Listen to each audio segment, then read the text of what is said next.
CBN, Café com Política. E ele, gente, tem Silva e tem Souza no sobrenome, né? Ele tá no topo da lista. Tá no topo da lista em tudo. Bruno Silva, cientista político aqui com a gente todos os dias. Gente, bom dia, Bom dia, Sandra, Felipe, queridos ouvintes. Pois é, né?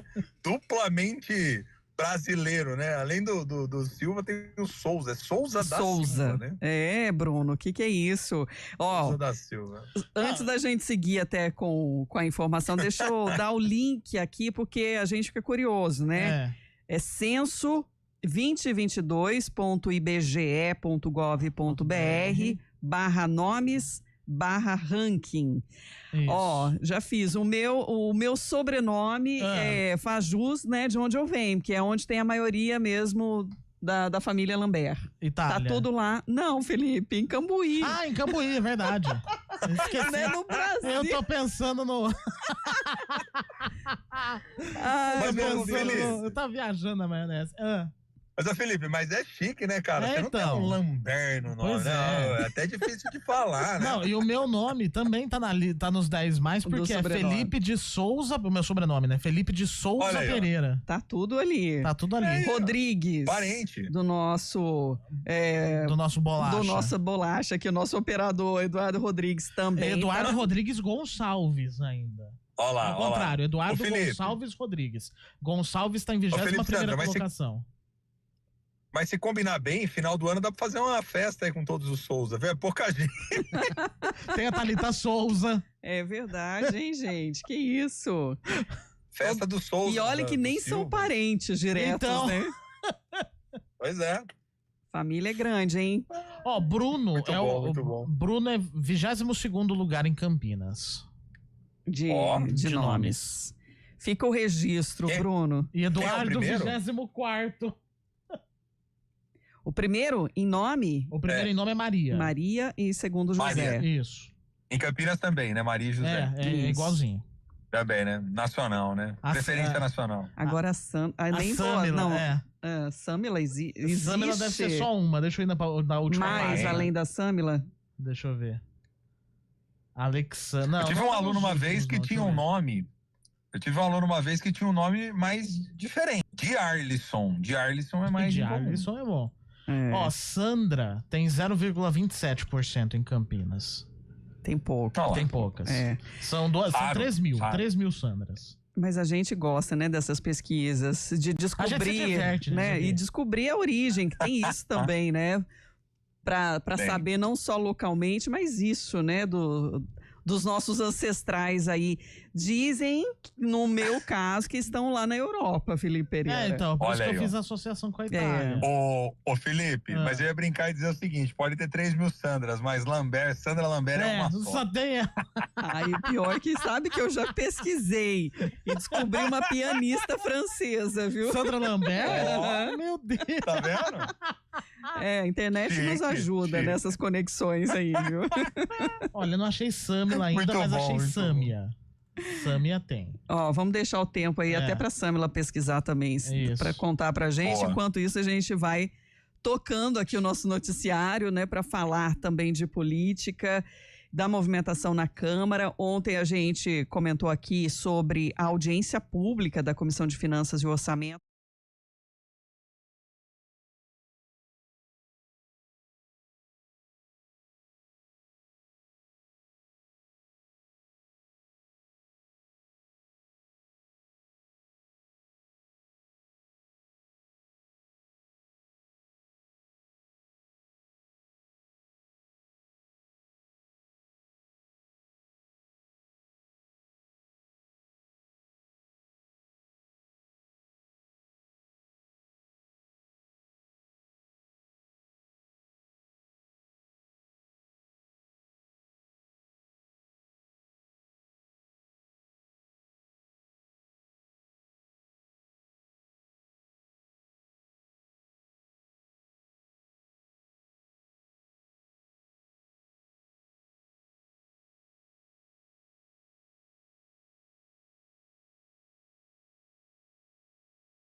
Mas que precisa ser eficiente na aplicação, né, Bruno? É isso, e aliás, uma excelente reportagem do Kevin Camada que conseguiu direcionar e mostrar muito bem o que foi a audiência mesmo. Eu assisti ela durante um tempo, viu, Sandra? Não consegui, obviamente, acompanhar ela no todo, né? Porque também depois tem as sugestões, as participações, que foi longa, foram mais de 3 horas de audiência, o que por um lado é positivo, porque mostra que de algum modo os agentes públicos tiveram que dar as devidas explicações, né? Acho que a prefeitura trouxe bastante dados, informações, gráfico de crescimento da despesa, gráfico de crescimento do potencial arrecadatório, deu os devidos direcionamentos. Obviamente que é o que eu disse ontem, toda a composição orçamentária, ela é fruto de uma leitura política também da sociedade, mas que precisa vir acompanhada de uma boa dose de responsabilidade técnico-administrativa, porque senão você tem um crescimento que de fato acaba depois não sendo sustentável a longo prazo. Então, por exemplo, quando o secretário fala, não é tão caro construir um ginásio ou uma quadra ou, enfim, um equipamento público, como de fato não é, considerando a dimensão de bilhões no orçamento, né? Com alguns milhões você consegue fazer essa construção. Mas o problema depois é a manutenção, o problema depois é as atividades que vão ser alocadas, o desgaste. Então você tem que ser responsável perante aquilo que você propõe, pensando principalmente no sequenciamento. Porque uma das coisas que mais acontece no Brasil e na administração pública, e nós já falamos isso reiteradas vezes aqui no nosso cafezinho com política, é justamente o quê? Projetos que começam e que depois são abandonados no meio do caminho. Uma das prioridades que está aí, que é a prioridade alocativa do gasto, que é na saúde e na educação, é por questões óbvias. São áreas que possuem percentuais mínimos de aplicação do recurso para sua manutenção. Então isso significa que a prefeitura tem que minimamente investir esses valores, embora na prática tenha que investir muito mais para poder suprir. Então, por exemplo, você pega o campo da saúde, que é no mínimo 15%. Ninguém vai gastar 15% só do orçamento, senão você não dá conta nem de manter as coisas como elas minimamente estão. Então você precisa investir muito mais para poder atender, para poder conseguir dar conta de fazer com que o serviço chegue numa maior quantidade de pessoas. E os gastos do poder público local, especificamente, giram em torno dessas 3 áreas mesmo, que são aquelas mais custosas, né? São as obras e os serviços públicos, associados à infraestrutura e zeladoria, que por vezes é bem caótica, né, Felipe, Sandra, queridos ouvintes, porque sempre falta recurso justamente onde? Não são nas novas construções, não são nos novos asfaltamentos, mas é na manutenção daquilo que já existe. Quantas e quantas reclamações, por exemplo, não chegam pelo nosso WhatsApp, às vezes de ouvintes que, olha, tem trechos com buracos, tem árvores que estão caídas, tem problemas infraestruturais no bairro, praças que não estão sendo bem cuidadas, né? Então, quanto isso não chega no dia a dia da população, enquanto isso não bate, inclusive, na porta da própria Câmara, lá nos gabinetes dos vereadores, né? Tanto isso é fato que, se você olhar na produção legislativa dos vereadores, há milhares e milhares de indicações que são apresentadas todos os anos na Câmara de Campinas, justamente para tentar dar conta dessas demandas por zeladoria. Então, há uma dificuldade no orçamento de conseguir manter minimamente isso, que dirá, então, as novas ampliações, né? Claro, tem certas escolhas, insisto, que são escolhas políticas, e aí você pode priorizar uma medida da gestão ou outra medida. Por isso que há governos, embates, representatividade nesse processo todo. E até com a presença de servidores públicos também fazendo as suas cobranças ontem no plenário durante essa audiência, Bruno. Agora, o desafio é reduzir as desigualdades, né, que existem dentro do próprio município, melhorar serviços e ter esse retorno garantido à sociedade. Sim, e os servidores especificamente, né, Sandra, são sempre os que fazem maior pressão mesmo. Por quê? Porque eles também têm máximo interesse, o que é do jogo político, eles têm máximo interesse em saber se as suas respectivas carreiras, se os seus vencimentos, se os seus benefícios são sustentáveis também a médio e longo prazo, se isso está devidamente reservado ali dentro do projeto, porque pelo crescimento do orçamento, né, 8%, né, de acordo com a reportagem, né, 8 mais um pouquinho, enfim, isso quer dizer que vai crescer acima do que a estimativa da própria inflação, então vai ter ganho real em termos de potencial arrecadatório para o próximo ano. Então isso significa que vai ter um pouco de dinheiro aí sim para poder fazer os investimentos necessários. E só para adiantar, hoje a Câmara tem também em votação 2 projetos de impacto social e econômico. Um deles amplia o programa de incentivos fiscais da área central, seria o Procentro, criado para tentar reverter o esvaziamento do centro aqui de Campinas. Essa proposta de autoria do Executivo estende o benefício da redução do ISS para novos segmentos, como serviços de informática, recreação, ensino, estética e atividades técnicas personalizadas. E o projeto também prorroga o prazo de adesão ao Procentro até 2028, para aperfeiçoar o alcance do programa sem comprometer as metas fiscais. E outro destaque da sessão é o projeto do vereador Paulo Haddad, que proíbe o uso e a venda de medicamentos em cadelas e gatos, é o anti-cio, né? Exceto para casos em que há uma prescrição veterinária, uma medida aí para conter o uso indiscriminado desses hormônios vendidos com facilidade em pet shops. O texto prevê multa de cerca de R$9 mil e a apreensão do produto em caso de descumprimento.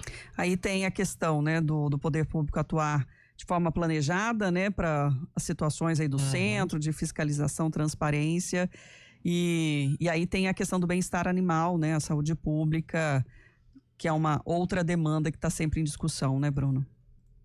Que eu ia falar até justamente sobre isso, né, a Câmara tem se mostrado muito ativa em termos de pensar em legislações, medidas e discussão envolvendo principalmente essa pauta do bem-estar animal, posto inclusive que tem vereadores que foram eleitos diretamente sobre essa plataforma e vem dando visibilidade contínua a esse tema ali dentro do Poder Legislativo, Sandra. É isso, e aí amanhã a gente traz também como foi a análise de hoje e outros destaques que surgirem também para o nosso cafezinho. Tá certo, Bruno? Combinado, gente. Um abraço grande para você, viu? Sandra, Felipe, queridos ouvintes, todos os Silvas aí que estão nos ouvindo aí, alguns bons milhões, né? E demais nomes bem comuns no Brasil. Abraço, Marias e Josés. Souza, Silva, Pereira, Rodrigues, todos eles. Por aí vai. Deep. E por aí literalmente a grande família, né, Felipe Pereira? Isso. Brasileira. Isso. Até, Bruno. 10h59.